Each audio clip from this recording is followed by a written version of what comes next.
में एक बार फिर से आपका स्वागत है। आज मैं विद्युत तथा विद्युत धारा के प्रभाव का लेसन साइंस में लेकर आया हूँ। मैं बताऊँगा कि विद्युत क्या होता है, विद्युत आवेश क्या होता है, सारी चीज़ें मैं डिटेल में बताऊँगा।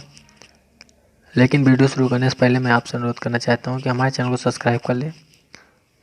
अगर वीडियो अच्छा लगे तो लाइक करें, कमेंट करें और दोस्तों में शेयर भी करें। तो आज चलते हैं विद्युत तथा विद्युत धारा के प्रभाव चैप्टर में। सबसे पहले मोस्ट इम्पॉर्टेंट हेडिंग आवेश ही लिखी हुई है, ध्यान देना है थोड़ा सा। आवेश क्या होता है तो मैं आपको बता दूं, जब हम लोग क्या करते हैं, कांच की एक छड़ को रेशम से रगड़ते हैं, ध्यान देना। जब कांच की छड़ को रेशम से रगड़ो तो क्या होता है कि कागज़ के टुकड़े उस कांच की छड़ में चिपकने लगते हैं, यानी कि कांच की छड़ में एक आकर्षण की क्षमता उत्पन्न हो जाती है, ठीक ना, यानी आकर्षित करने की क्षमता। और एक और क्या होता है, एबोनाइट की छड़ को अगर बिल्ली की खाल से रगड़ा जाए तो छड़ में हल्की वस्तुओं को अपनी ओर आकर्षित करने के गुण उत्पन्न हो जाते हैं। यानी कि अगर एबोनाइट की छड़ को बिल्ली की जो है खाल में रगड़ दिया जाए तो भी जो है एबोनाइट में आकर्षित करने की गुण आ जाते हैं, यानी कि इसमें कुछ ना कुछ गुण उत्पन्न हो जाते हैं आकर्षण का। तो किसी वस्तु में जो आकर्षण के गुण या प्रतिकर्षण के गुण उत्पन्न होते हैं उसी को हम विद्युत आवेश कहते हैं। क्या कहते हैं? विद्युत आवेश कहते हैं। इसकी विशेष कोई परिभाषा नहीं है, इसको आप ऐसे ही समझा सकते हो, ठीक है। तो इसी आकर्षण और प्रतिकर्षण जो उत्पन्न हो जाता है किसी वस्तु में, उसी गुण को हम लोग विद्युत आवेश कहते हैं। अब दूसरी बात, ये आवेश दो प्रकार के होते हैं। एक होता है धनावेश होता है,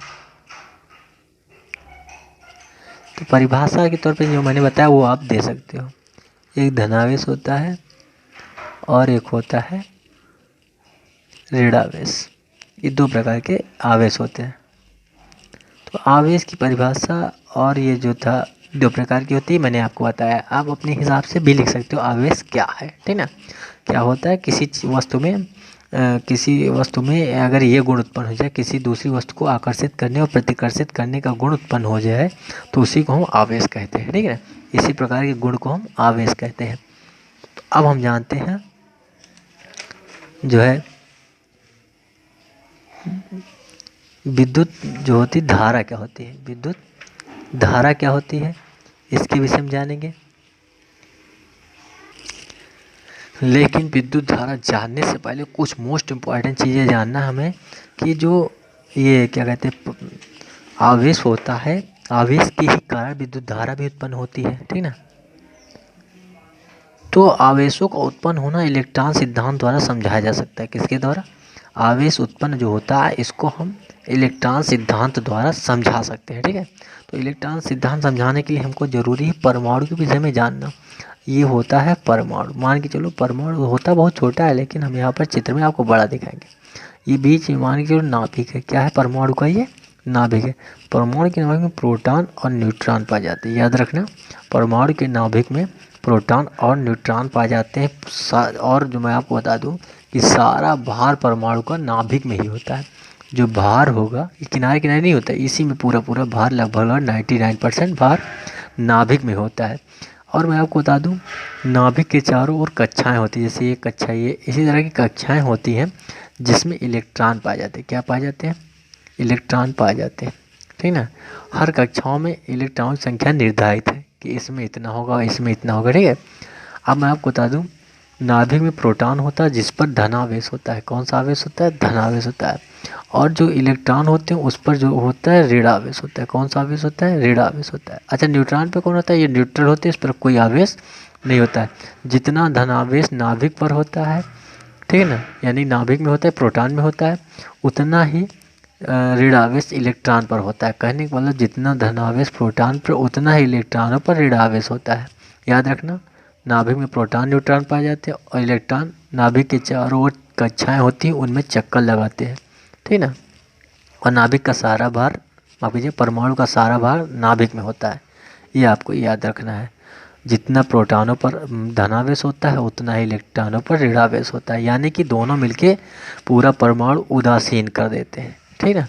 परमाणु हमेशा उदासीन होता है और न्यूट्रॉन भी न्यूट्रल होता है, उदासीन होता है, ठीक ना। आपने इसके विषय में जाना। अब मोस्ट इम्पॉर्टेंट आता है विद्युत धारा। क्या आता है? विद्युत धारा। ये परिभाषा आ जाती है विद्युत धारा। लेकिन विद्युत धारा बताने से पहले मैं इसका सूत्र बता देता हूँ। विद्युत धारा बराबर होता है I बराबर Q अपॉन T।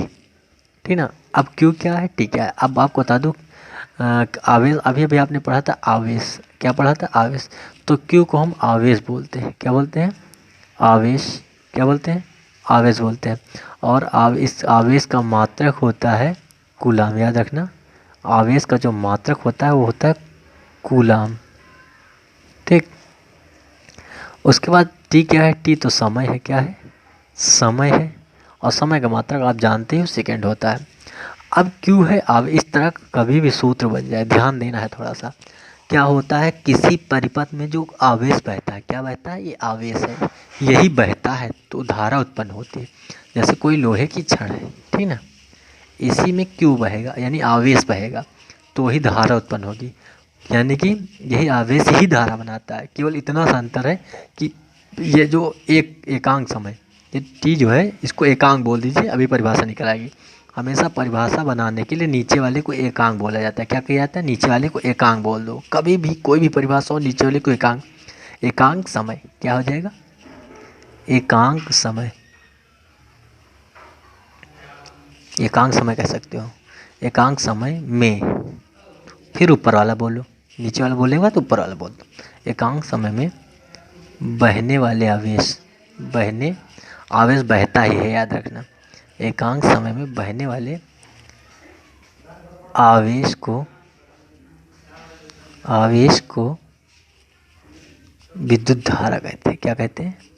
विद्युत धारा कहते हैं। राइटिंग पे न जाइएगा, समझना है सिर्फ आपको।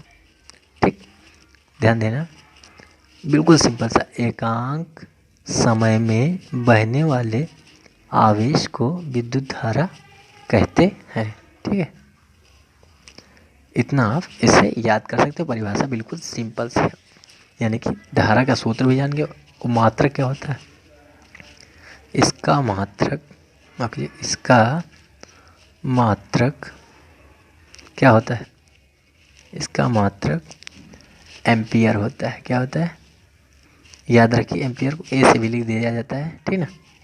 ए एम पी भी लिख सकते हो, ए एम पी, ठीक ना। तो इसका मात्रक एम्पियर होता है, याद रखिए। सिंपल सी परिभाषा थी। एकांक समय में बहने वाले आवेश, आवेश ही तो है ये, आवेश हमेशा बहता है। एकांक समय में बहने वाले आवेश को विद्युत धारा कहते हैं, ठीक है। तो ये थी विद्युत धारा की परिभाषा। अब मोस्ट इम्पॉर्टेंट परिभाषा और आती, बहुत ज़्यादा आती है, ये तो आती है, इम्पॉर्टेंट ही है। दूसरे विद्युत विभव। क्या है? विद्युत विभव मोस्ट इम्पॉर्टेंट है, मोस्ट बहुत ही ज़्यादा। और इसका मात्रक वगैरह याद रखिएगा सभी चीज़ के। ठीक, विद्युत विभव के विषय में बहुत ही ज़्यादा, मतलब जो है बहुत बार क्वेश्चन पूछा गया है। आपको मैं बता दूं,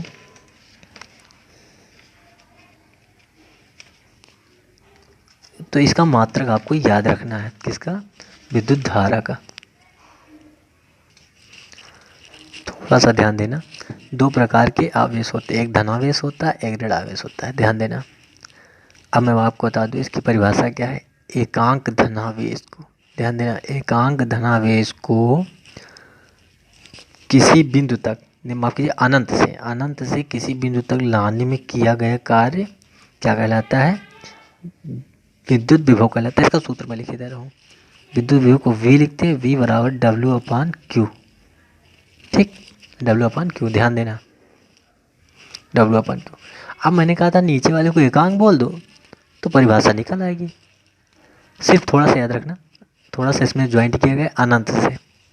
एकांक धनावेश को, ये धनावेश, धन आवेश है। कौन सा आवेश है? धन, ऋण नहीं, धन आवेश।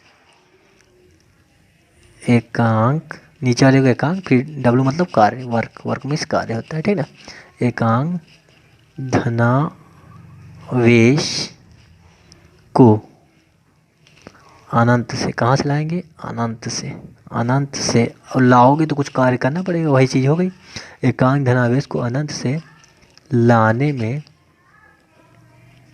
किए गए कार्य को किए गए कार्य को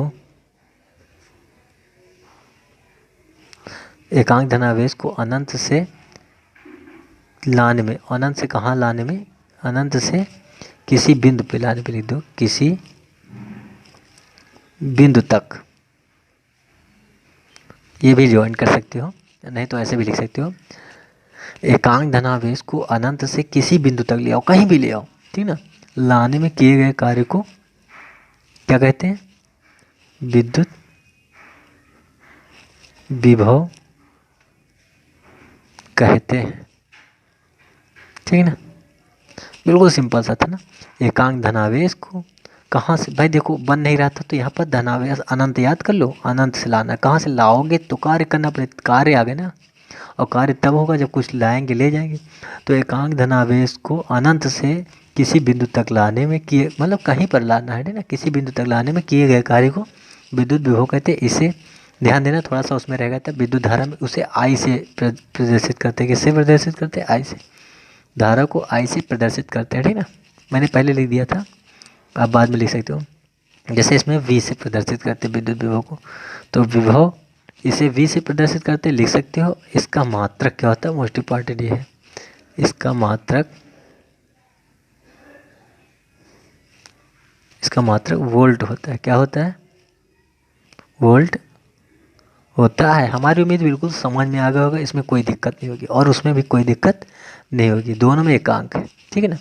एकांक धनावेश को, उसमें क्या था, एकांक समय में बहने वाले आवेश, इसमें एकांक धनावेश को लाने, अनंत से किसी बिंदु तक लाने में किए गए कार्य को विद्युत विभव कहते। भाई कार्य तो करना ही पड़ता है, किसी चीज़ को लाओगे ले जाओगे तो, बस सिंपल सी बात है, एकदम सिंपल सी थी, ठीक।